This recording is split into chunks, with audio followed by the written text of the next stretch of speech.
Good morning, everybody. Welcome to SharkCast Pod, and this is our weekly Monday morning episode, catching up with Keiran over coffee about Cronulla, and what a great morning it is to do so, coming off one of the Sharks' biggest ever wins on Friday night, which Keiran, myself, and 10,910 other people, including Josh and Vic, were in attendance for a great, fun, stress-free game. This show is brought to you by Dyson Logistics, the Royal Motor Yacht Club in Port Hacking, and Jason Hawes at Cripps and Cripps Real Estate. I am Sam Shinazzi. I am an OG from 2015, and Kieran Fraser is on the other end of this line. Good morning, Kieran. How are you? I am absolutely frozen. This winter is definitely way colder than I've experienced in the last few. Oh, I'm sorry to hear that. And it's funny, I don't want to sound like an old man here, but I have like perfect internet when I dial this thing up, and then my little thing pops up and it says, "You've got weak internet." So you know what? Screw you, internet. I'm going to win this fight. Kieran, I'm sorry you're cold.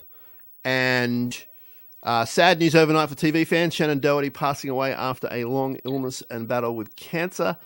We send our love and respect to her family and friends and colleagues.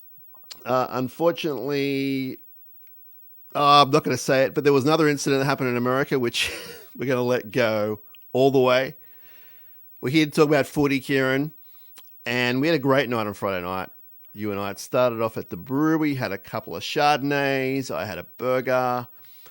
We were hanging out with Mark and Louie, both had tremendous family news, and then a bunch of other people, of course, as well. And then we went to Shark Park, and boy, oh boy, I think to say it's fair, we're back in form. You're only as good as your last game. West Tigers were terrible, beyond terrible, but Cronulla went on with the job, only conceded 6 points. It was a great performance. Yeah, it was a weird one. Like I rewatched the replay and it was 18 points to 6 with like 3 minutes to go in the first half, and then Jesse does that intercept, right?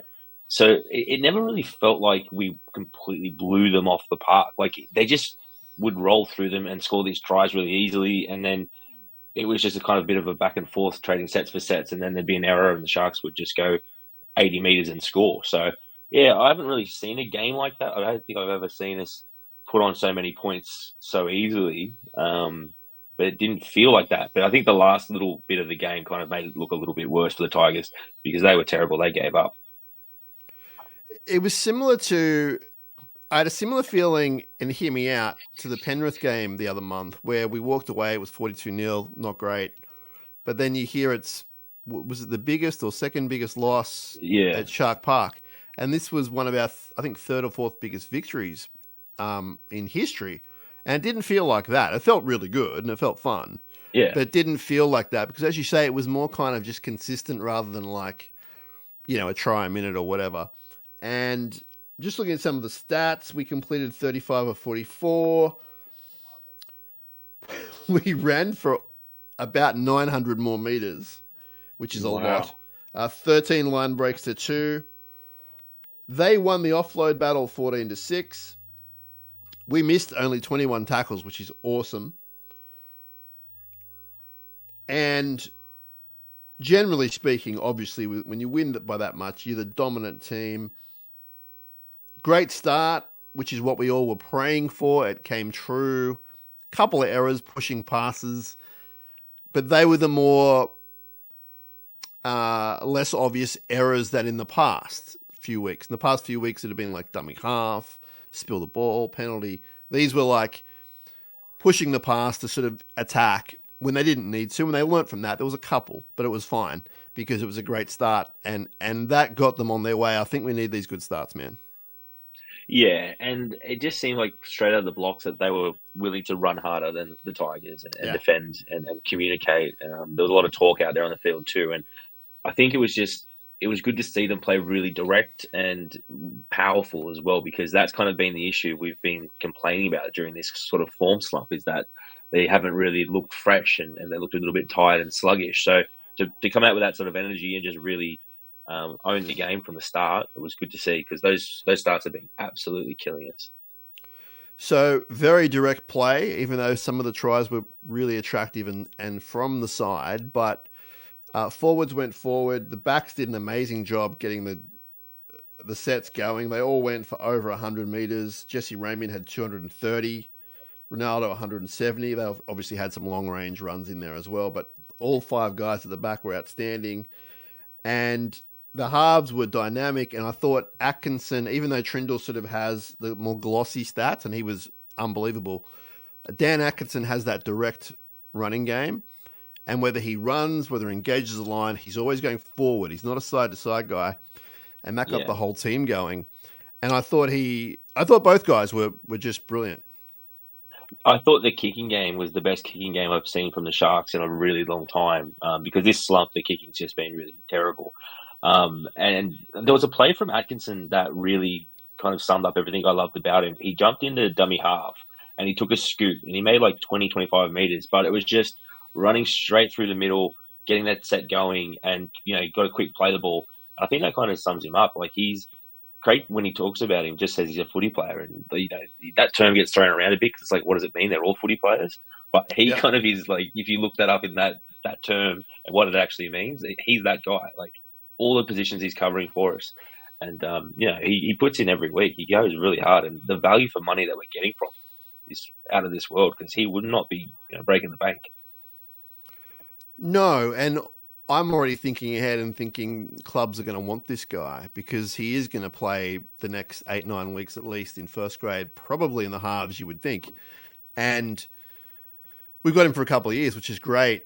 But he is that we kind of refer to him as the Connor Tracy type player, but hopefully he becomes the Dan Atkinson kind of player, gets his own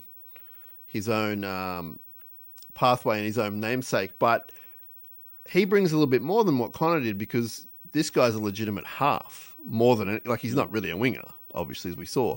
You can put him out there and it's fine, but this guy's a half, and halves are hard to find. So, hopefully Nico's back for the finals. We're not sure about that. See what happens.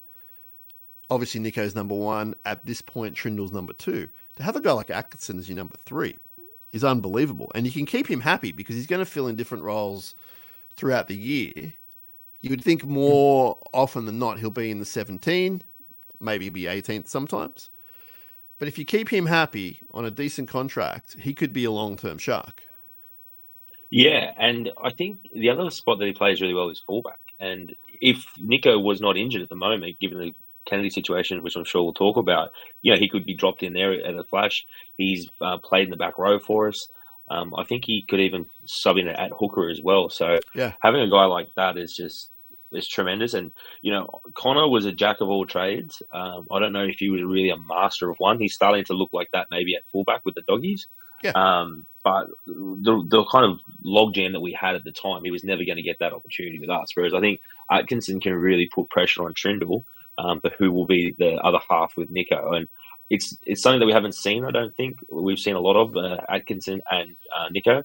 We had a few games there when Trindle was out, but it's something that I think can work because, again, those two guys, when Nico's fit and running the ball, you've got a lot of options there with those two. But again, Trindle, his goal kicking Trindles was unbelievable as well. Where's that been for us? Let's talk about Trindle. 3 try assists. He ran for about 100 meters. Couple of near two tries that if he had a little bit more pace, he would have scored. And it's not a criticism. You can't change these guys. Like he's a half. He's not quite stocky or anything, but he's just not the quickest half I've ever seen. He almost, like 2 more seconds, he would have scored both of those tries. But he had a great game. Like I said, 3 try assists, almost 300 kick meters, steered them around really well. Whereas Atkinson kind of created a lot of opportunities, half opportunities. Trindle steered them around really well. Then when his time came, he created those opportunities too. But he was very much the ringleader out there, I thought. And it's good to see him bounce back into form. I think that's by far his best game since he's come back from his situation. And he looked more confident. And I don't understand why it necessarily happens, but when he's away from Nico, he looks better. And it's not a criticism of either player, but it's No, just something that I know is that he tends to step up more. Even with Nico in the team, it seems like we do deflect to Trindle a lot.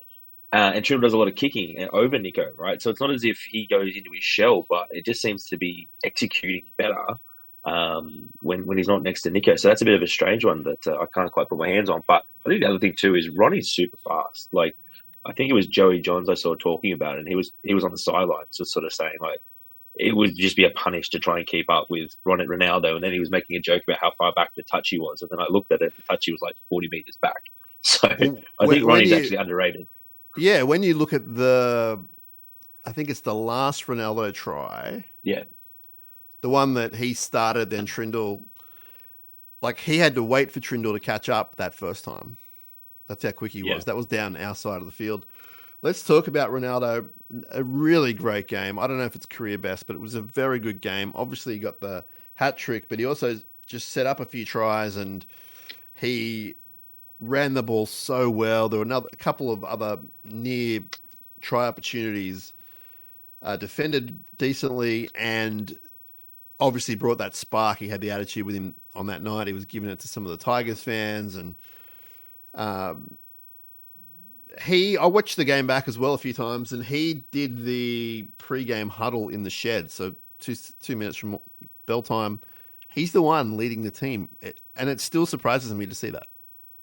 Yeah, and that's so unique for a winger, and also the fact that all the players buy in and actually listen to him, because there would be wingers out there that would try and do that in the huddle and not get the respect of everybody else. But I think my favourite Ronaldo moment was when Kennedy got the ball on a kick and then he zinged it out to Ronnie, and Bateman was just standing in front of him and he just was licking his lips and he just gave Bateman an absolute bath, and that's how we scored one of those tries. So things like that was really smart from Kennedy and Ronaldo to identify the fact that Bateman was defending out there on that edge and isolate him one-on-one and just absolutely smoked him. But, a couple of errors from Ronnie, but, he fought his way back and, that was one of the better games I think he actually had. Yeah, for sure. Let's talk about some of these forwards who all did a decent job. Speaking of Joey Johns, his interpretation of wrestling history surprises me. I don't know if you've heard his commentary on Channel 9, but when Ueli does the breaking down the door, he references the late, great, one of our heroes, Randy Macho Man Savage, for some reason. I don't think I ever saw Macho do that. He wasn't really a big kick guy. But that try celebration from Hamlin Ueli was great to see because, he's had a bit of a rough time. I think Fitz spoke about it in the press conference earlier in the week that he didn't really get a preseason. They've been trying to give him some longer minutes to get him back. And when he yelled at that, when he kicked through the door, like you can just see how intense he is. And I would not want to tackle that guy. It's great management of the players, even though you, myself, Shark Nation didn't really recognize it or see it, I think, hand on heart, wholeheartedly, because we were like, you got to come back, Ueli. You got to come back. And they were like, nope, he's playing cup. And we heard that all along from insiders, from outsiders. He's got to play cup. And he played probably more cup than what we would have liked. But to see him like that the other night, it was completely worth the wait. And I know I'm a Fitzgibbon guy. Everyone knows that. But that, to me, is really good management. Well, if he had played some of those other games, he probably only would have got, 25, 30 minutes, right? And he wouldn't have had those 60-minute stints that he had in reserve grade to kind of, get the lungs back and get used to playing football again. So it was something that was stressing me personally out just because, again, we were going through those issues. And, I've been pretty vocal of the fact that we need Toby and Hamlin Ueli together and fit. I think, we spoke about last week, they only played 5 games this season together and they haven't started one. So hopefully now we can start getting them back in that rotation and start seeing the best of them, because when they're both fit, it makes a huge difference to this team. You take out 2 front rowers from any team and you're going to start seeing it eventually, on the depth charts, and the forwards just can't keep up. So Toby Rudolph came back from a week off in Carp. He played almost 40 minutes. Stats are decent, not amazing, but it was more just the effort and the attitude. there was a couple of things out there, but whatever, these things happen. I thought it was a good comeback for him at the very least.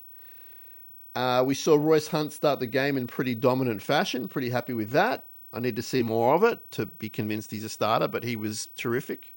Very physical out there. Oregon Kaufusi didn't get a lot of headlines, but he ran for 115 meters, and he played about 40 minutes as well. So his minutes were up this week. Both second rowers did their job as they usually would. Cam McInnes, again, a superstar, 50 minutes. It was mentioned a little bit in the press, but he was sort of requested to be at Origin camp from the start of last week, and he turned it down for a couple of reasons. There was some family stuff, but there was also, and it was his reply also indicated that he wanted to stay at Cronulla. His focus was Cronulla. If he couldn't be part of the, Origin camp, realistically, top 17, 18, he didn't really want to leave the Sharks. So that guy is such an inspiration for this club, and can't say it enough, I don't think, about Cam McInnes, because to the outside world, he's the guy that played an Origin game, went okay, was dropped. He bleeds a lot. Maybe he's just, I don't know, a meathead, whatever. He's just a really inspiring figure at this club. So that was, when I heard that, I kind of pounded my chest a little bit, Yeah, and I think his exact words were, "I love this place," or something like along those lines, and about how important it was to get the Sharks back on track after a couple of weeks. And the last two games before this hadn't been probably his happiest games. There were some errors and some penalties that led to points. Yeah. And he came out, and all week people were saying that Sharks don't have leadership. Finucane was the spiritual leader, and kind of throwing a little bit of shade at the experience of Cam. And Cam kind of said, "Get behind me, boys, and I'll show the way." And he definitely did on the weekend. That was one of his better games he's had for us after a rough couple of weeks. So that's leadership 101. I found those conversations odd because, Dale's not out there on the field, but he's completely part of the team. He's part of the training squad. Yeah. He's at training. He's part of, I would suggest, almost every session. He travels with them.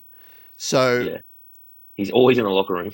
He is before and after. So he is very much part of this team. He's not out there in the heat of the battle, but I would even say he's got communication with the players on the bench and that kind of thing. So he's very much part of the team. The other forwards did great. Tom Hazelton, we spoke about the other lads. Let's have a bit of a focus on the 7-minute wonder, Jesse Colquhoun. He ran for 46 meters in 7 minutes, made 3 tackles, didn't miss any, and the whole ground went pretty quiet when he was injured. We now know, I think officially, it's ACL. I don't know if it's official or not official, but that's what they were saying, and that made complete sense when you see him just go down without anyone around him. In typical Jesse Colquhoun fashion, he fought for a loose ball, made 10, 15 meters, broke off a tackle, and he's already sort of been on social media saying, "It sucks, I'm coming back," and everyone's behind him. Coach had some amazing words about him in the presser. The coach loves him. We all got to see what myself and other people have been talking about for the last month or two about how fit this guy has become. Not to suggest he wasn't last year, but he just is a specimen right now. So, with where they're at in the medical world these days and the professionalism of the clubs, he'll be back. I don't know if he'll be better than ever, but he'll be back strong and ripping and ready to go. And you'd think the luck's got to turn for him because he was really good in those 7 minutes. Yeah, and you could just see how much it meant to him. Like when Hamlin-Uele went over for that try, Jesse was going ballistic, right? Because he was happy for his friend. And, they've both been in the rehab crew together. So it's such a shame. Look, I don't think it's officially been announced it's ACL. Fitzy said it in the press conference he's 99% sure, something like that. It is an ACL. But, he was walking around with it iced up after the game, which, gives me a little bit of hope that it might not be an ACL because you don't usually see ice with ACLs. I could be completely wrong, but usually you don't really see those players walking back out in the field after they've done something like that. So, fingers crossed for him because, he did look super fit. So he's done it before. He can do it again. He'll be back. Just around over 10,000 people at the game. Fantastic night. One of the highlights of the night was the jersey we were wearing.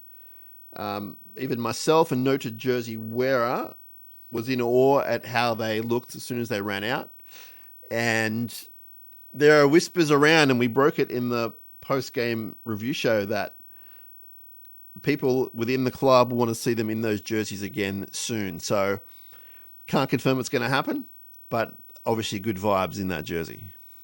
It's the Reebok jersey is my favorite jersey of all time. I've been pestering the club for years for them to bring it back in a proper retro version. I think Amorex letting us do the logos in black, in not red, made such a big difference. Even the sleeve logos were in black, which again made a huge difference. They looked unreal out there. They looked it stands out so much. And Royce Hunt looked like Tuira Nikau from a distance, and it was just such a cool thing. Kennedy was running around like Peachy. It was Yeah. unbelievable to see that jersey, right? So I hope they wear it again. The one thing I wish that they would do is do like a proper retro like round where both teams are wearing the jersey. Like the Dragons, for example, have brought out their 99 jersey, and when they said that, I go, well, how different could that be? Because all their jerseys look the same. But when you look at it, you can actually see it, and it'd be just cool to see that big fat V versus that Reebok jersey one last time. So hopefully we wear it for that game. That's a good idea, Kieran. You're always thinking. You see everything. Speaking of Will Kennedy, bit of a situation there with the referee. We all think it's nothing in it. We'll see what the NRL says. At this stage, I haven't got confirmation about whether they're fighting it or not. I'm led to believe they won't be fighting it, but I can't confirm that. So we'll see in the next 24 hours if they are or not. But there are plans being made for what will happen next week if he doesn't play. What would you like to see happen? Well, I don't think you can fight it because the risk of 2 weeks is just too much. Like we can't go 2 weeks without Kennedy and without Nico. I just think we need to have that. If Atkinson could play at fullback, then it wouldn't be such an issue for us. It's pretty unlucky to have your depth chart so blown away at the moment. There's no Hiroti, there's no Stone Street. But even if you had Stone Street, I'm not sure how you would do it. I've seen some stuff around, you could put Iro back at fullback and then put in Siffer to the centres. I don't know if you do that because you've just kind of spent the last few weeks trying to get Siffer back into being a forward again, and then to shift him out wide's kind of not ideal. It's a bit of changes there. I don't know if Iro has the vocal capacity to direct a team around from fullback in defence, but maybe he does. He's obviously played it for the Cook Islands. There's the young fellow we got from Penrith who probably is the most like for like. He's a genuine fullback, and he scored 2 tries in reserve grade on the weekend. So, I'm personally leaning towards it's 1 week. I would probably throw the kid in just because, again, it just makes it's a like for like replacement. It's less disruption, but I'm not sure what Fitzy will do there. What do you think?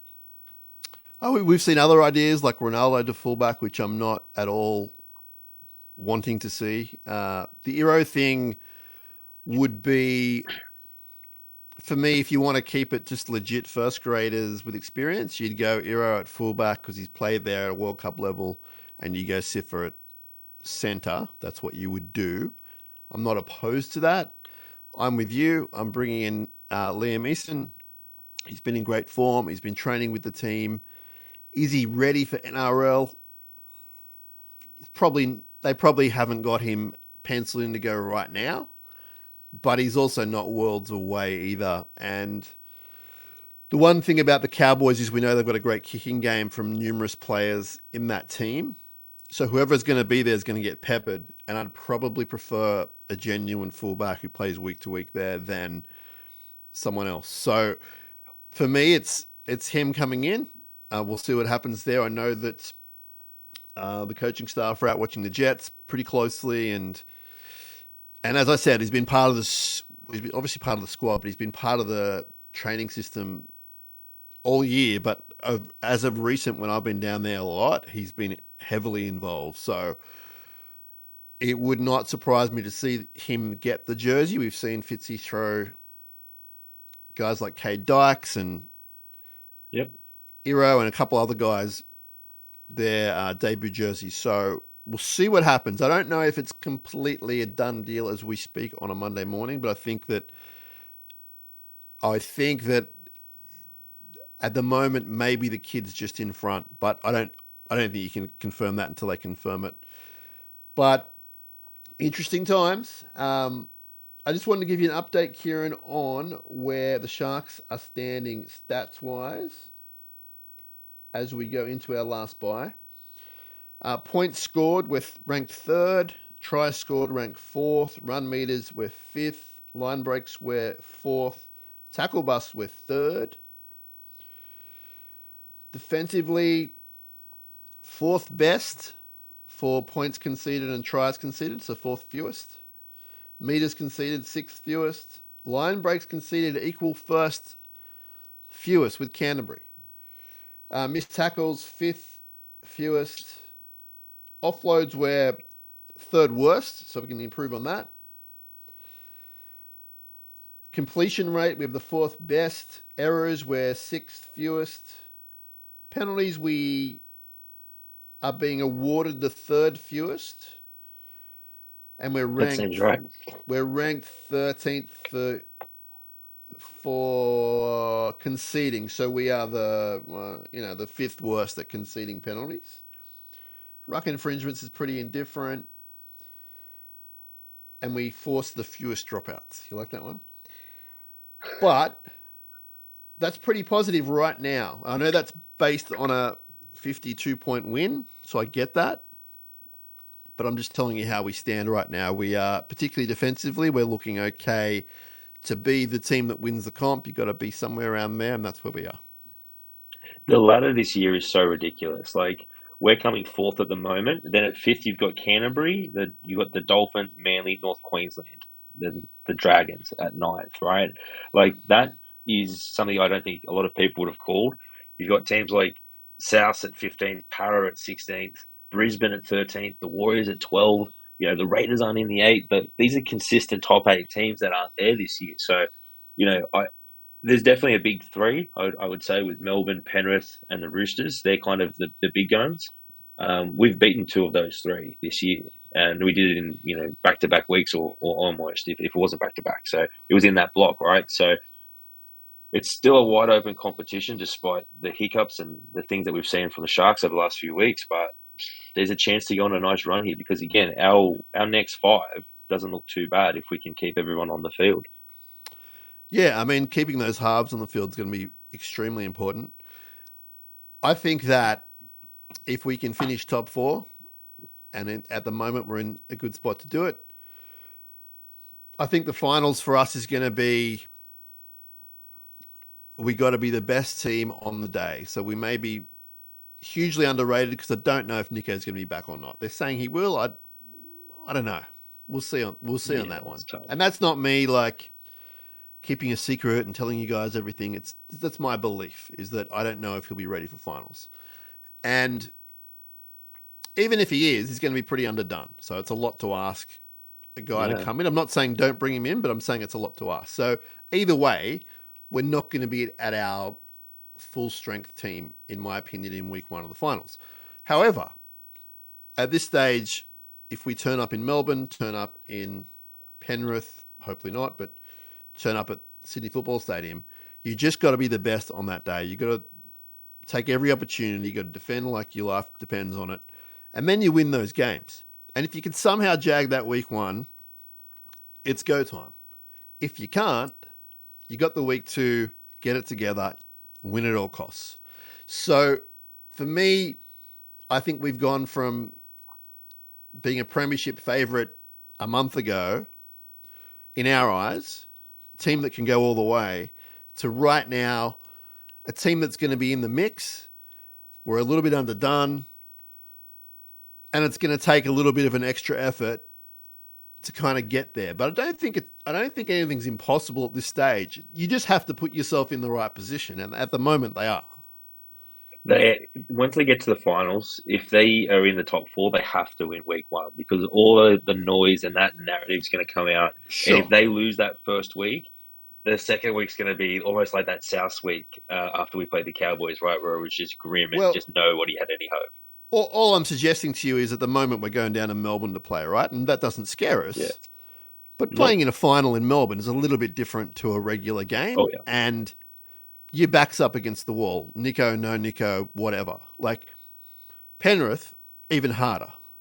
Roosters, difficult, but whatever. So week one's going to be tough. But I'm also with you saying that let's pull that one out and jump to week 3.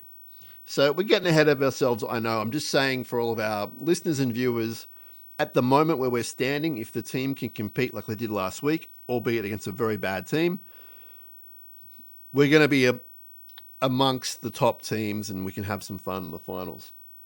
Now, Kieran, anything else you want to discuss before we get to our regular random shark of the week? Did you want to discuss the Paul Gallen, Chad Townsend beef? Let's get on that while we can.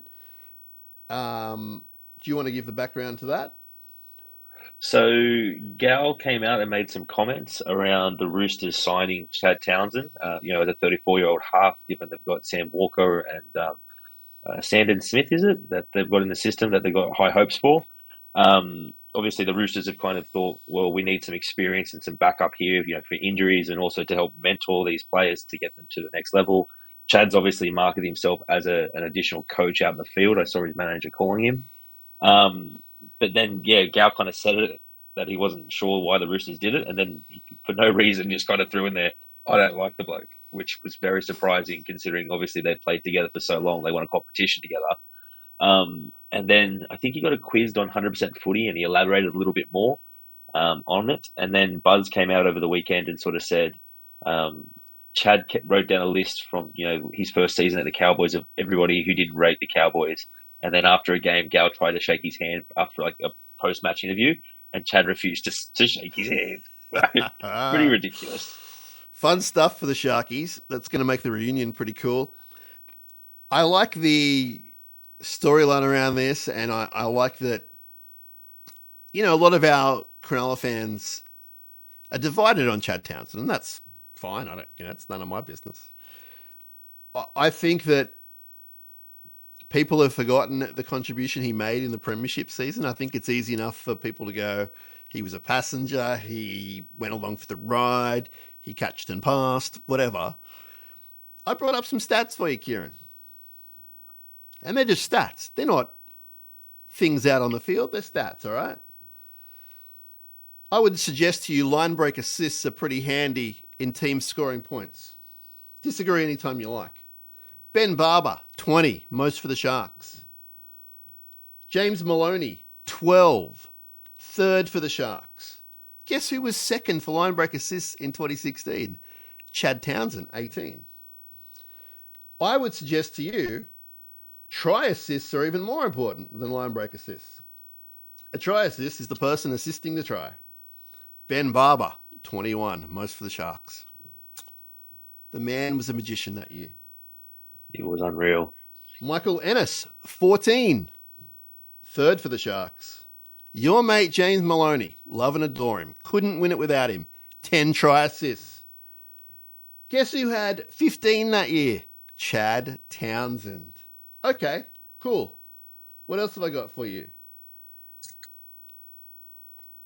Pre-assist. A pre-assist is a person that helps the try assist. James Maloney, 9. Chad Townsend, 7 in second. Try contributions, which is a whole mixture of things involved with the tries. James Maloney, 17. Wade Graham, 7. Guess who had 20? Chad Townsend, 20 try contributions. That's just the positives. There's probably some negatives in there as well. I'm just saying that the story that he did nothing that year is absolute nonsense. That's not about Gal. That's not about Gal. That's about my mate Dan and all those other people who just shoot him down. And you know what? That's their right. But it's also my right to go, just hold up a sec. I think everything you said just then, I think it goes to show what a great year Jack Bird and Valentine Holmes had outside of Chad. I think they've really helped him out with some of those stats while Maloney was working with Latelli and Fecky. I think Bird and Val had a great year. He doesn't get the assist unless he does something. So if he's like last pass and Val goes through 90 blokes, Chad gets nothing. Chad's putting him in there. There But I you get go. your point. I Well, understand your point. no. Look, I think Chad put up on his story last night that he and Gal may have had a chat too. So I think they've squashed the beef and they're back to being friends again now. So all the And, best to those and two lovebirds. absolutely. And I also recognise that the end of Chad's career at the Sharks was not glamorous on and off the field. So I'm not rewriting history either, by the way. I just don't like one-sided storylines sometimes. Now, more importantly than 2016 is nothing, but second most important is random Shark of the Week. I got no idea. My gut's like, you'll get it in one go, you'll get it in 20. I don't know, but let's go. Born 21st of May, 1981. Local club, Port Macquarie Sharks. Debut versus Penrith at Penrith. Do you want me to give you the answer or do you want to keep going? Yeah. Jacob Selms. No. Oh! I like it though. This gentleman played 3 NRL games. 2 for the Black, White and Blue. 3 NRL games, 2 for the Black, White and Blue. His last game in the NRL was with the South Sydney Rabbitohs, the second pride of the league. We're the pride of the league. They're the second pride of the league. You have the answer for me? No, because that person I was going to say played more than 3 games. It's not. This is a better one than I thought. Port Macquarie's got a lot of talent that is coming to my head. Okay. They've also got a lot of good players. That joke went straight out the window. Now, when he played in his year for the Sharks, the 2 games, the team finished 5th. When he played for the Rabbitohs, the team finished last. He was a back. He played at an international level for France. Jared 3 Taylor. games. Random Shark of the Week, who I can't remember, is Jared Taylor. 2002 Shark. I believe that's correct. What are your thoughts and memories on Jared Taylor? So I don't. Now that I'm thinking about it, I don't think Jacob Selms is actually from Port Macquarie, so I've gone off too early there. I almost said Michael Greenfield because he did the jump between the Sharks and Souths, but he played more than 3 games, and he obviously did the Dragons as well. But I remember Jared Taylor reading about him because I was living up on the Central Coast. I was only young back then, so I wasn't around. And there was a lot of reports that he was the next fullback in waiting. He was going to overtake Peachy. Peachy had a lot of injuries around 2002. 2003. So there's a lot of talk about this. And I remember he played in Canberra for us, I think. Is that on the stats? I'll give it to you. You're incorrect. He played Penrith and Warriors. Penrith and Warriors. Okay, well, I think maybe he played for France in Canberra. I remember watching that. I think it was the 2008 World Cup. I just distinctly remember seeing him because I was like, that's that Jared Taylor that I keep reading about, right? But yeah, obviously. He played in Canberra, Wollongong and Penrith for that country. They won. They won. He scored a try and they won in that first game against Scotland. So I remember this is, I think, probably a bit of a lesson for some of maybe the younger Sharks fans that are out there. When you read reports from people saying this bloke is the next big thing, this guy's going to, absolutely be amazing. We should drop half our players that are on all this huge money and play this 18-year-old kid. It doesn't always work out. So there is a lot of those tales that are out there. So just because some random person on the internet said it and then 14 other people jumped on and agreed doesn't mean that it's right. Some heavy thoughts from Kieran Fraser to wrap up the show. We've got the week off, which is fantastic. We're going to soak up the 52-point win. I think it was 52 points. And we're going to get ready for the game. We've got 2 weeks off. So that's pretty good for the team to get themselves together. So get yourself a fullback. Get yourself a fullback. Go find a fullback. Kieran, thanks for your time, my man. All right. I was just going to see how long we can leave it. It's awkward, but no, I appreciate it. It's always good to talk to you, mate. That was pretty awkward, I thought. That's the line. That's all right. So that's the line. So That's the line. I've got it now. Okay. We'll talk to you soon, possibly next week. We'll see how we're going. And until then, remember, wrestling is real. People are fake. Up, up.